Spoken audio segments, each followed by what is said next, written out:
certaines collections patrimoniales sont vulnérables aux attaques des insectes.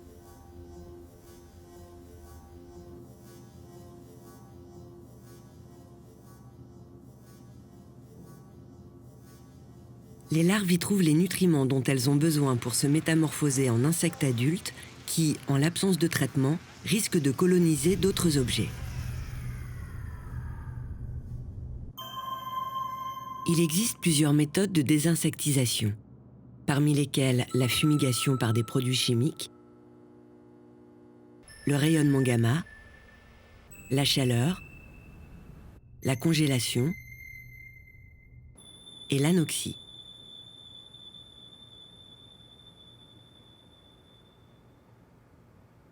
Ce dernier procédé est particulièrement intéressant parce qu'il est à la fois simple à mettre en œuvre et sans risque pour les collections et la santé humaine.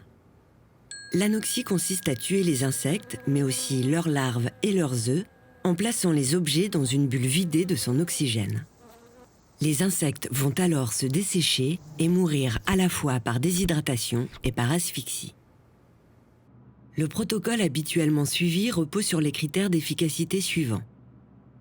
Un taux d'oxygène résiduel très faible, une température de traitement propice à l'activation du métabolisme des insectes, une durée de traitement d'au moins 21 jours pour s'assurer de la mortalité des larves et des œufs de spécimens particulièrement résistants.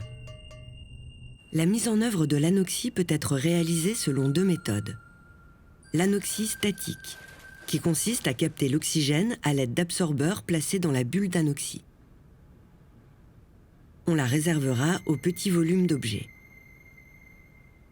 Elle peut être réalisée sur place par un agent formé, ce qui permet à l'établissement culturel d'être autonome pour la prise en charge de la désinsectisation.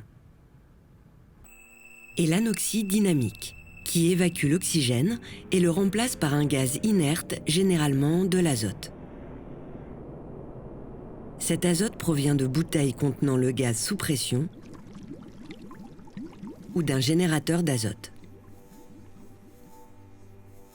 L'anoxie dynamique permet de traiter en masse un plus grand volume de collection.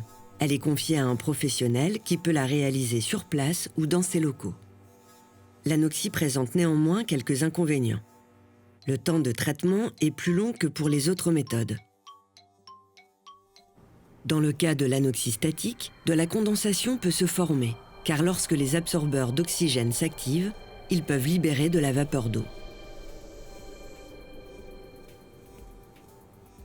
Le recours à l'anoxie dynamique in situ peut quant à lui induire une installation qui devient rapidement volumineuse et encombrante et nécessite une alimentation électrique.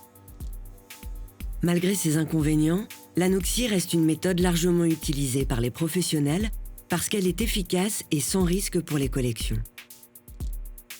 Son action ne se poursuivant plus après l'opération, il importe que les objets traités soient ensuite conservés dans des locaux parfaitement sains.